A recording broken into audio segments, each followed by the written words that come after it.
Monde numérique. Lorsque j'ai commencé à faire des chroniques sur l'actualité des technologies, les sujets tournaient surtout autour des prouesses des machines et des logiciels. On s'extasiait sur la puissance croissante des ordinateurs, des smartphones, des consoles, le réalisme des jeux vidéo, la richesse des contenus sur Internet, etc. Puis est venu le temps de la net économie avec tous ces nouveaux services en OU, Yahoo, Kalku, Wanadoo, et on a commencé alors à s'intéresser à l'aspect économique de la tech, les startups, les levées de fonds, les faillites, etc. Et depuis quelques années, on est entré dans une nouvelle ère, celle de la tech politique. Aujourd'hui, impossible de s'intéresser à un sujet lié au numérique, à un problème soulevé par le numérique, sans évoquer son contexte et sa dimension politique. On parle de souveraineté, d'influence, de réglementation. C'est devenu encore plus flagrant avec Donald Trump aux États-Unis, à la fois lors de son premier et aujourd'hui de son deuxième mandat.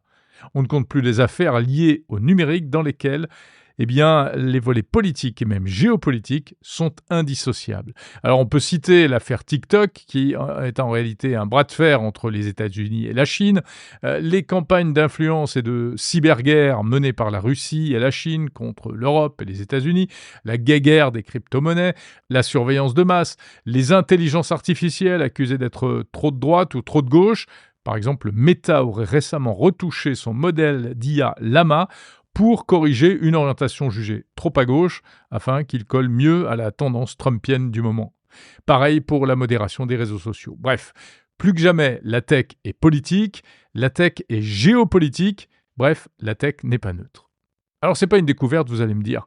Déjà dans les années 80, l'historien des technologies Melvin Kranzberg énonçait que la technologie n'est ni bonne, ni mauvaise, ni neutre. Il ne faut pas oublier la dernière partie de la phrase. Ce thème de la neutralité, ou plutôt de la non-neutralité des technologies, a été étudié aussi longuement par le sociologue et théologien français Jacques Ellul. Quant à son aspect politique, il ressort aujourd'hui à chaque coin de rue, quasiment à chaque innovation ou à chaque usage des technologies. La tech est devenue un langage politique, elle permet d'exercer une influence, de diffuser une idéologie, voire de mener une guerre sans armée, ou encore de virer des milliers de gens, comme le fait par exemple Elon Musk avec son Dodge à coup d'intelligence artificielle. Alors tout cela n'est pas sans conséquences évidemment, notamment au niveau du traitement médiatique de cette actualité. Dans sa newsletter épisodique, le journaliste français Frédéric Fillou expliquait récemment comment les médias spécialisés en technologie sont obligés de s'adapter. Et il raconte notamment comment le média américain spécialisé Wired recrute aujourd'hui des journalistes tech ayant un profil politique. Des professionnels qui comprennent le fonctionnement des institutions, l'économie, les finances publiques, etc.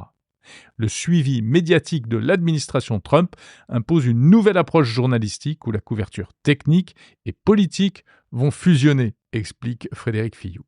En gros, il ne suffit plus d'être un cadre en vitesse de microprocesseur, de savoir comment fonctionne une intelligence artificielle ou ce qu'est un protocole réseau pour informer convenablement le public sur ces thématiques. Ça reste nécessaire, mais ce n'est pas suffisant. Il ne s'agit plus seulement d'informer sur les performances techniques, mais aussi de décrypter les enjeux de pouvoir, de souveraineté, de société qui se cachent derrière tout cela. Alors comprendre la politique, ça ne veut pas dire être militant, ça veut dire simplement être documenté afin de pouvoir remettre la tech dans le contexte du monde réel. Le fait est qu'avec tout ça, on a perdu une forme d'insouciance et de légèreté. La tech n'est plus seulement synonyme d'un monde meilleur et de lendemain qui chante. Là encore, pour certains, elle ne l'a jamais été. Mais pour d'autres, au contraire, elle a quand même toujours été indissociable d'une forme d'optimisme et de progrès. Il faut donc aujourd'hui apprendre à considérer la tech pour ce qu'elle est vraiment, plus que jamais, c'est-à-dire à la fois le meilleur et le pire, et partout dans la société.